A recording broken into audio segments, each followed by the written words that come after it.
إن الحمد لله نحمده ونستعينه ونستغفره ونعوذ بالله من شرور أنفسنا وسيئات أعمالنا. من يهده الله فلا مضل له ومن يضلل فلا هادي له. وأشهد أن لا إله إلا الله وحده لا شريك له. وأشهد أن محمدًا عبده ورسوله أرسله بالحق بشيرًا ونذيرًا. يا أيها الذين آمنوا اتقوا الله حق تقاته ولا تموتن إلا وأنتم مسلمون. يا أيها الناس اتقوا ربكم الذي خلقكم من نفس واحدة وخلق منها زوجها وبث منهما رجالا كثيرا ونساء. واتقوا الله الذي تساءلون به والأرحام إن الله كان عليكم رقيبا. يا أيها الذين آمنوا اتقوا الله وقولوا قولا سديدا يصلح لكم أعمالكم ويغفر لكم ذنوبكم ومن يطع الله ورسوله فقد فاز فوزا عظيما. أما بعد فإن أحسن الحديث كتاب الله وخير الهدي هدي محمد صلى الله عليه وسلم وشر الأمور محدثاتها وكل محدثة بدعة وكل بدعة ضلالة وكل ضلالة في النار. حاضرین جمعہ، معزز خواتین اسلام، اللہ تعالیٰ کی بے شمار آیتیں اور اس کی بہت ساری نشانیوں میں سے ایک بڑی نشانی یہ ہے کہ اللہ تبارک و تعالی نے اپنی قدرت سے ہم تمام کے لیے ہم ہی میں سے جوڑے پیدا کیے. وَمِنْ آيَاتِهِ أَنْ خَلَقَ لَكُم مِّنْ أَنفُسِكُمْ أَزْوَاجًا. اس کی نشانیوں میں سے ایک نشانی یہ بھی ہے کہ اس نے تمہارا جوڑا تمہیں میں سے بنایا. لِتَسْكُنُوا إِلَيْهَا، اس لیے بنایا تاکہ تم دونوں کو ایک دوسرے سے سکون آ جائے، اطمینان کی زندگی بسر کر سکو. وَجَعَلَ بَيْنَكُمْ مَوَدَّةً وَرَحْمَةً، اور اس اللہ نے تمہارے جوڑے میں محبت بھی ڈال دی، رحمت بھی ڈال دی. یہ اللہ کی عجیب نشانی ہے کہ ایک نوجوان کہیں پلا کہیں بڑا، ایک بچی کہیں پرورش پائی، ایک مجلس میں اللہ کے کلمات پڑھ کر جب ایک دوسرے کو قبول کرا دیا گیا، اس نے کہا میں نے قبول کیا، تو اللہ ایسی محبت ڈال دیتا ہے کہ وہ انجان بچی بیوی بننے کے بعد اپنا وہ گھر جس میں اس نے اپنا بچپن بتایا، اپنا وہ سماج، اپنے وہ رشتہ دار جن کے بیچ وہ پلی بڑی، سب کو چھوڑ کر اس اجنبی آدمی کے ساتھ رہنے کے لیے تیار ہو جاتی ہے جسے اس نے اس لمحے سے پہلے جی بھر کے دیکھا بھی نہیں تھا. اللہ اتنی محبت ڈال دیتا ہے کہ قبول کرنے کے بعد وہ شوہر اس کے لیے دنیا کا سب سے عزیز انسان بن جاتا ہے، وہ عورت اس کے لیے دنیا کی سب سے پیاری چیز بن جاتی ہے. یہ مودت ہے، یہ محبت ہے جو اللہ تبارک و تعالی اس رشتے میں فوراً ڈال دیتا ہے. یہ اللہ کی نشانی ہے.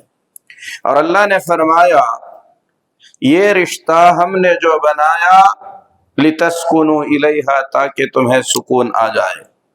سکون کس طریقے سے آئے گا، کیسے پرسکون زندگی گزار سکیں گے، اس کے اللہ تعالیٰ نے قوانین بیان فرمائے، کتاب میں اللہ نے اس کے احکامات بیان فرمائے۔ پیارے نبی جناب محمد الرسول اللہ صلی اللہ علیہ وسلم نے احادیث مبارکہ میں حسن معاشرت سے متعلق، اچھی زندگی گزارنے کے متعلق میاں بیوی کے بہت سارے حقوق بیان فرمائے، اور اللہ تبارک و تعالی نے آپ کی زندگی کو چونکہ اسوہ اور نمونہ بنایا ہے، اس لیے امہات المؤمنین نے ہمارے نبی جناب محمد الرسول اللہ صلی اللہ علیہ وسلم کی وہ باتیں جو میاں بیوی کے درمیان ہوتی ہیں امت کو راہ دکھانے کے لیے تفصیل سے بتلائیں کہ نبی اکرم صلی اللہ علیہ وسلم گھر میں کیا کرتے تھے، کیسے رہتے تھے، بیویوں کے ساتھ آپ کا سلوک کیسا تھا، کھانے پینے کا طریقہ کیا تھا، کھیل کود کے لیے جاتے تو کس طریقے سے پیش آتے، ساری تفصیلات بتلائی۔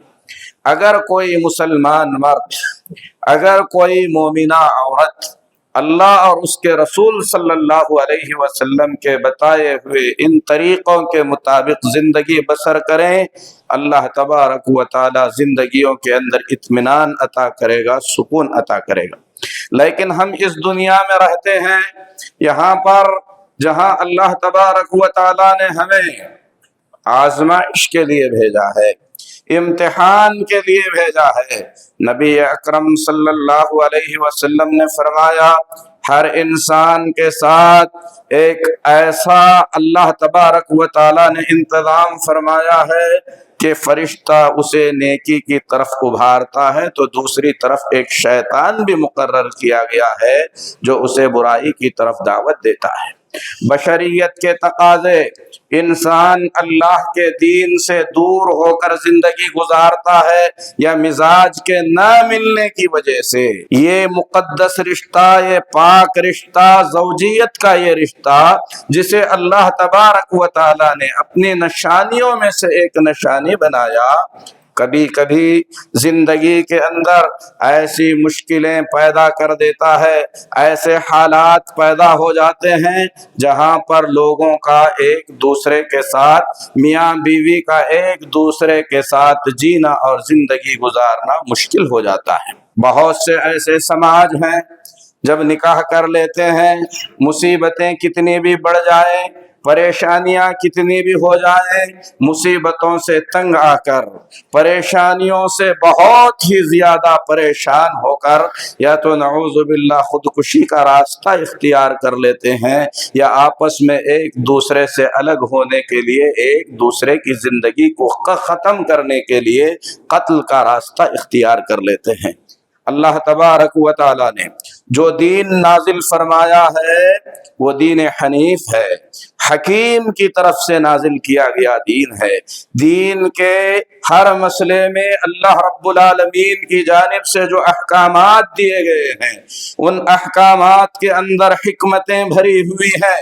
اللہ تعالیٰ نے خوشی کی زندگی گزارنے کے لیے رشتہ زوجیت کو مشروع قرار دیا۔ اسی رشتے کے اندر اگر اتنی کھٹاس آ جائے کہ ایک دوسرے کے ساتھ زندہ رہنا ممکن نہ ہو تو ایسی صورت میں جس طریقے سے ایک بندھن کے ذریعے رشتہ ازدواج میں جڑ کر میاں بیوی ہو گئے تھے، اللہ تبارک و تعالی نے شریعت کے اندر یہ احکام بھی نازل فرمائے کہ رشتہ ایک ساتھ نبھانا ناممکن ہو، پریشانیاں حد سے زیادہ بڑھ جائیں، زندگی سکون کے بجائے جہنم جیسی ہو جائے، تو ایسی صورت میں جس طریقے سے تم اللہ کے کلمات کو کہہ کر ایک دوسرے کے میاں بیوی بن گئے تھے، اسی طریقے سے اللہ کی حدوں میں رہتے ہوئے اس رشتے کو تم توڑ بھی سکتے ہو۔ اسی کو طلاق کہتے ہیں، اسی کو خلا کہتے ہیں۔ اگر قاضی کے ذریعے یہی چیز کیا جائے تو اسے فسخ نکاح کہتے ہیں۔ جس طریقے سے نکاح اللہ کی شریعت ہے اسی طریقے سے طلاق خلا بھی اللہ کی شریعت ہے۔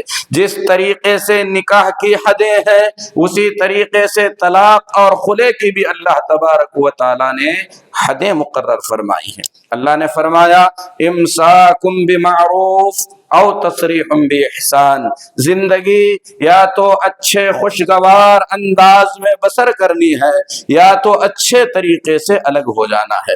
لیکن سماج کے اندر یہ دیکھا جاتا ہے کہ میاں بیوی کے درمیان جب اختلافات پیدا ہوتے ہیں، نوبت طلاق کی آتی ہے، نوبت خلا کی آتی ہے، تو جب تک دونوں خاندانوں کے درمیان لڑائیاں نہ ہو جائیں، نفرتیں نہ ہو جائیں، ایک دوسرے کے دشمن نہ بن جائیں، اس وقت تک ہمارے سماج اور ہمارے معاشرے کے اندر طلاق یا خلے کا تصور نہیں کیا جا سکتا۔ عرب کے ایک بدھو نے اپنی بیوی کو طلاق دینا چاہا۔ اس سے پوچھا گیا کہ آپ طلاق دینا چاہتے ہیں، کسی نے پوچھا کہ آپ کی بیوی میں کیا خرابیاں ہیں، کوئی اس سے نکاح کرنا چاہتا تھا، اس عورت سے پوچھا کہ سنا ہے آپ اپنی بیوی کو طلاق دینا چاہتے ہیں، کیا خرابیاں ہیں؟ اس نے کہا کہ وہ میری بیوی ہے، میں اس کی خرابیاں کیسے بیان کر سکتا ہوں۔ جب طلاق مکمل ہو گئی، اس کے بعد اس سے پوچھا کہ آپ نے طلاق دے دی، میں اس سے نکاح کرنا چاہتا ہوں یا کوئی اور وجہ ہے، بتا سکتے ہیں کہ اس کے اندر کیا خرابیاں تھی؟ کہا جب تک میری بیوی تھی اس کے بارے میں زبان کھولنے کا مجھے تھوڑا بہت حق حاصل تھا، اب وہ ایک اجنبی عورت ہے، اس عورت کے راز میں کیسے فاش کر سکتا ہوں؟ وہ میری کچھ لگتی ہی نہیں ہے۔ کتنا بہترین سماج تھا، جیتے معروف کے ساتھ جیتے تھے، الگ ہوتے تھے معروف کے ساتھ الگ ہوتے تھے۔ اللہ تبارک و تعالی نے اسی کی تعلیم دی، امساکم بمعروف، اچھی طریقے سے زندگی بسر کرو، او تسریح باحسان، یا اچھے طریقے سے الگ ہو جاؤ۔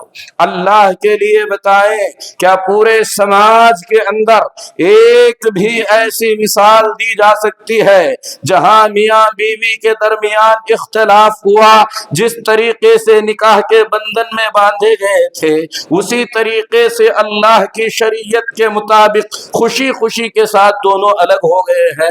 ایسا نہیں ہوتا ہے ہمارے سماج میں۔ وجہ کیا ہے؟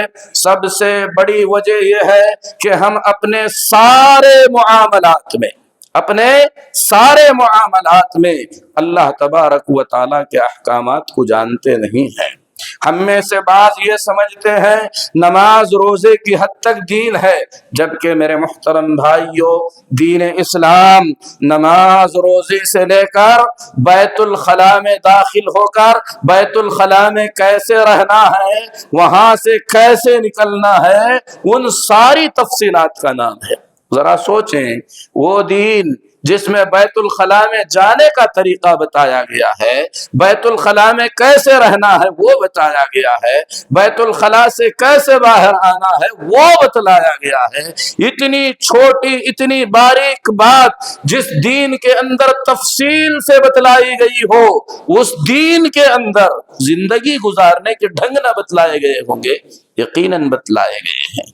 کتاب النکاح حدیث کی ہر کتاب میں ملے گا۔ کس کے لیے ہے کتاب النکاح؟ ہم مسلمانوں کے لیے، تاکہ ہم پڑھیں، ہم سمجھیں نکاح کیا ہے، اللہ کیا چاہتا ہے اس پاک رشتے کے ذریعے، اس پاک رشتے کی حدیں کیا ہیں۔ جب ہم نکاح کو پڑھتے ہیں بار بار اللہ کا یہ فرمان سننے کو ملتا ہے، تلک حدود اللہ، یہ اللہ کی مقرر کردہ حدیں ہیں، فلا تعتدوها، اللہ کی مقرر کردہ حدوں سے آگے نہ بڑھو۔ ومن يتعد حدود اللہ فقد ظلم نفسہ، جو اللہ کی مقرر کردہ حد کو پار کرے گا وہ خود پر ظلم کرتا ہے۔ نکاح میں بھی حد ہے، طلاق میں بھی حد ہے، میاں بیوی کے درمیان اختلاف ہوتا ہے، آدمی غصے میں آ جاتا ہے، فوراً پکارنے لگتا ہے کہ میں تمہیں طلاق دے رہا ہوں، طلاق طلاق طلاق۔ آپ کو معلوم ہے اگر حقیقت میں بھی آپ طلاق دینا چاہتے ہیں، دین اسلام اس طریقے سے طلاق دینے کو حرام کہتا ہے، حرام کہتا ہے۔ اس طریقے سے طلاق دینا بدعت ہے، اور ہم اہل حدیث ہیں، بدعتوں سے دور رہتے ہیں، صرف کچھ مسائل میں، دین کے بہت سارے مسائل میں بدعتیں ہیں جنہیں جاننے کی ضرورت ہے۔ طلاق کے اندر 99% لوگ، بلکہ اس سے بھی زیادہ ہم کہہ سکتے ہیں، جو طلاق دیتے ہیں طلاق کے صحیح طریقے سے طلاق نہیں دیتے۔ طلاق دینے کا طریقہ کیا ہے؟ میاں بیوی کے درمیان اختلاف ہوا، بحث ہوئی، کچھ بھی ہو سکتا ہے، آدمی بیٹھ کر سب سے پہلے یہ طے کرے کہ مجھے رکھنا ہے یا چھوڑنا ہے۔ اگر چھوڑنا ہے تو پہلے یہ دیکھنا ہے اللہ نے چھوڑنے کا طریقہ کیا بتلایا۔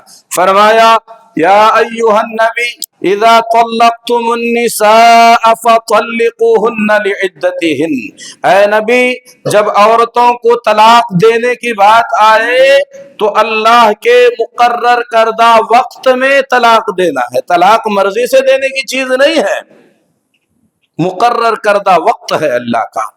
اگر آپ طلاق دے رہے ہیں اس وقت عورت حالت حیض میں ہے، یہ طلاق حرام ہے، بدعت ہے، جائز نہیں ہے۔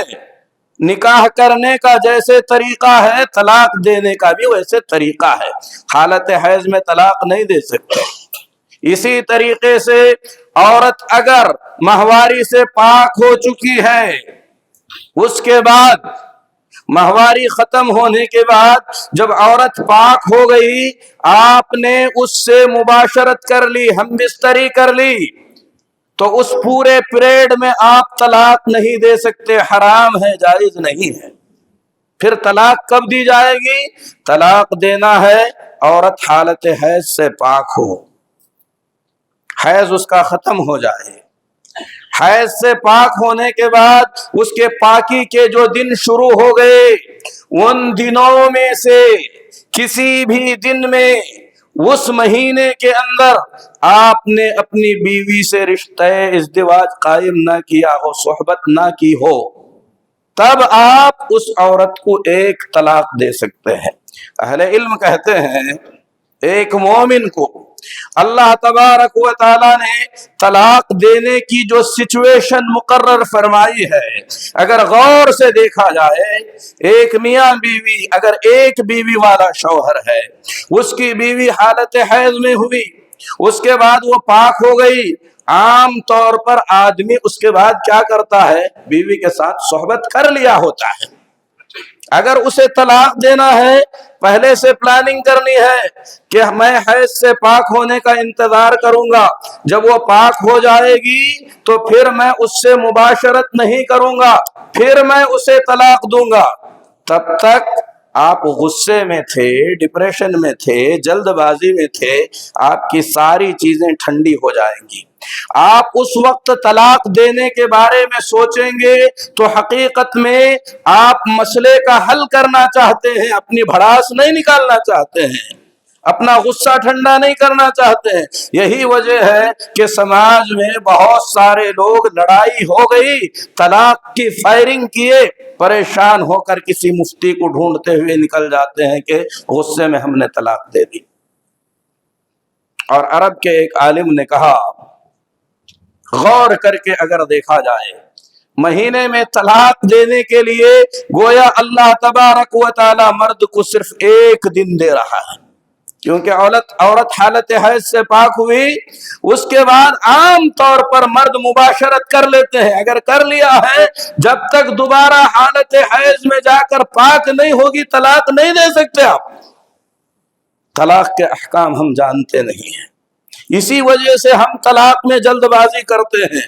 ایک ایسا مسئلہ جس سے آدمی اپنی زندگی، اپنی ازدواجی زندگی، میاں بیوی جو ساتھ میں رہ رہے تھے، اس رشتے کو ختم کرنا چاہ رہا ہے، ایک پیر پر کھڑے فوراً فیصلہ لے لے گا، یہ کون سی عقل مندی کا فیصلہ ہے؟ اسلام ایسا کرنے کی آپ کو کہاں سے اجازت دے گا؟ طلاق کے اسباب کیا ہیں؟ ان اسباب پر مجھے اس خطبہ جمعہ میں کچھ کہنے کے لیے کہا گیا ہے۔ تو میرے محترم بھائیوں، طلاق کے اسباب بہت زیادہ ہیں. اگر ہم ان اسباب کو سمجھ کر اپنی زندگی کو سنوارنا چاہیں تو ایک ایسی زندگی ہم یقیناً گزار سکتے ہیں جس زندگی میں ہم اللہ تبارک و تعالیٰ کی مہربانی سے ایک خوشگوار زندگی جی سکتے ہیں. طلاق کے اسباب میں سے سب سے پہلا سبب، نکاح کرنے سے پہلے آپ نے جوڑا جو چنا تھا، مرد نے بیوی کو چنا تھا، بیوی نے مرد کے لیے مرد کی شکل میں جسے چنا تھا، کن بنیادوں پر آپ نے چنا تھا؟ اگر اس وقت چننے کی بنیاد غلط تھی تو یہ بات یقیناً آپ کے طلاق، خلا یا نکاح کے خاتمے تک لے جا سکتی ہے. اللہ کے نبی جناب محمد الرسول اللہ صلی اللہ علیہ وسلم نے لوگ جو نکاح کرتے ہیں کن مقاصد کے لیے نکاح کرتے ہیں وہ بیان کرتے ہوئے فرمایا، عام طور پر 4 چیزیں دیکھ کر لوگ نکاح کرتے ہیں. کوئی مال دیکھ کر کرتا ہے، کوئی خوبصورتی دیکھ کر کرتا ہے، کوئی اونچے خاندان کو دیکھ کر کرتا ہے. تم کو نکاح کرنا ہے تو دینداری دیکھ کر نکاح کرو، کامیاب ہو جاؤ گے، کیونکہ یہی وہ چیز ہے جو ہمیشہ رہنے والی ہے. مال ختم ہو سکتا ہے، حسن و جوانی ختم ہو سکتی ہے.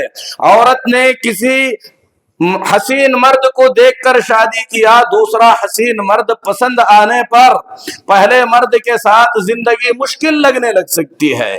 مال دیکھ کر مرد نے شادی کیا، مال کے ختم ہونے پر زندگی کے اندر ناچاکیاں آ سکتی ہیں. دینداری کو اگر آپ نے دیکھ کر نکاح کیا تھا تو اللہ تعالیٰ اس کی برکت سے زندگی بھر دینداری کا گھرانہ قائم رکھے گا اور یہ رشتے ٹوٹیں گے نہیں. تو سب سے پہلے طلاق کے اسباب میں سے رشتہ دیکھتے وقت ہم نے کن چیزوں کو دیکھا. دوسری چیز ہمیں یہ جاننا چاہیے کہ طلاق، خلا، رشتے کو ختم کرنا یہ مسئلے کا علاج ہے. جب زندگی ناممکن ہو جائے، ساری حدیں ختم ہو جائیں، ایسی صورت میں اللہ تعالیٰ نے اسے بطور علاج اور بطور حل کے رکھا ہے. تیسری چیز جسے ہمیں سمجھنے کی ضرورت ہے، ہماری زندگیوں کے اندر شیطان کا بہت بڑا دخل ہے. آپ زندگی گزار رہے ہیں، شیطان یہ نہیں چاہتا کہ آپ کی دنیا کی زندگی بھی پرسکون گزرے، شیطان یہ نہیں چاہتا کہ آپ کی آخرت کی زندگی بھی اچھی ہو. سب سے پہلے ہمیں یہ سمجھنا چاہیے کہ اللہ نے فرمایا ان الشیطان لکم عدو فاتخذوہ عدوا، شیطان تمہارا دشمن ہے، تم بھی اسے اپنا دشمن سمجھو. یہ دشمن ایسا دشمن ہے جس کے بارے میں اللہ نے فرمایا انہ یراکم هو وقبیلہ من حیث لا ترونہم، وہ اور اس کے قبیل کی چیزیں تمہیں دیکھ سکتی ہیں، تم اسے نہیں دیکھ سکتے. ایک ایسا دشمن جو چھپ کر حملہ کرتا ہے، ہماری بربادی پر تلا ہوا ہے. یقیناً اس کی کوششوں میں سے ایک بڑی کوشش یہ ہے، مسلم شریف میں اللہ کے نبی صلی اللہ علیہ وسلم فرماتے ہیں شیطان اپنا عرش پانی پر رکھتا ہے، اپنے چیلوں کو بھیجتا ہے، آ کر اسے رپورٹ دیتے ہیں کہ دن بھر انہوں نے کیا کیا کام کیے تھے. فلاں کہتا ہے میں نے فلاں کو شرابی بنا دیا، فلاں کو جوئے میں مبتلا کیا، فلاں سے زنا کروا دیا. شیطان سب کی بات سنتا ہے. آخر میں ایک چیلا آتا ہے، کہتا ہے میں ایک آدمی کے پیچھے، اس کی بیوی کے پیچھے اس وقت تک لگا رہا یہاں تک کہ میں نے ان دونوں کے رشتے کو توڑوا دیا. اللہ کے نبی صلی اللہ علیہ وسلم فرماتے ہیں شیطان کہتا ہے انت جو کچھ بھی کیا تو نے کیا ہے، تو نے کیا ہے. کتنا بڑا کارنامہ انجام دے رہا ہے. شیطان ہے ہمارے پیچھے، ہمارے رشتے کا دشمن ہے. اس کی بڑی کوششوں میں سے ایک کوشش یہ ہے آپ کے بیوی کے درمیان جدائی پیدا ہو جائے. میری محترم بہنوں، اس کی کوششوں میں سے ایک کوشش یہ ہے کہ وہ تمہارا شوہر تم سے نفرت کرنے لگے.